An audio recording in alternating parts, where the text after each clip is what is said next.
Bharatiya Janata party Maharashtra राज्य महिला मोर्चा अध्यक्षा चित्राताई वाघ यांचे मुंबई गोवा महामार्गावरील हॉटेल साई सहारा येथे भाजप दक्षिण रायगड जिल्हा उपाध्यक्ष वैकुंठ पाटील आणि रायगड जिल्हा महिला मोर्चा उपाध्यक्षा शर्मिला पाटील यांनी शेकडो महिला कार्यकर्त्यांसह स्वागत करून सदिच्छा भेट घेतली। चित्राताई वाघ 25 जून रोजी नागोठणे येथे आयोजित करण्यात आलेल्या संकल्प से सिद्धी अंतर्गत महिला मेळाव्यासाठी मार्गस्थ होत्या। या मेळाव्यात देशाचे पंतप्रधान नरेंद्र मोदी यांनी गेल्या 11 वर्षात केलेले कार्य आणि महिला सक्षमीकरणासाठी राबविलेल्या विविध योजनांची माहिती महिलांपर्यंत पोहोचवण्यासाठी त्या प्रमुख वक्त्या म्हणून उपस्थित राहणार आहेत। या पार्श्वभूमीवर नागोठणेच्या दिशेने जात असताना त्यांनी मुंबई गोवा महामार्गाजवळील हॉटेल साई सहारा येथे थांबून कार्यकर्त्यांशी संवाद साधला।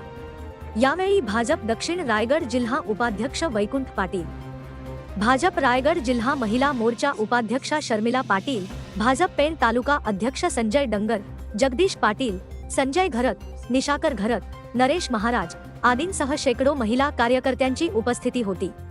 चित्राताईंनी कार्यकर्त्यांशी संवाद साधत महिलांच्या सहभागाबद्दल कौतुक केले। या सदिच्छा भेटीद्वारे महिला मोर्चातील कार्यकर्त्यांना नवी ऊर्जा मिळाल्याचे वातावरण होते।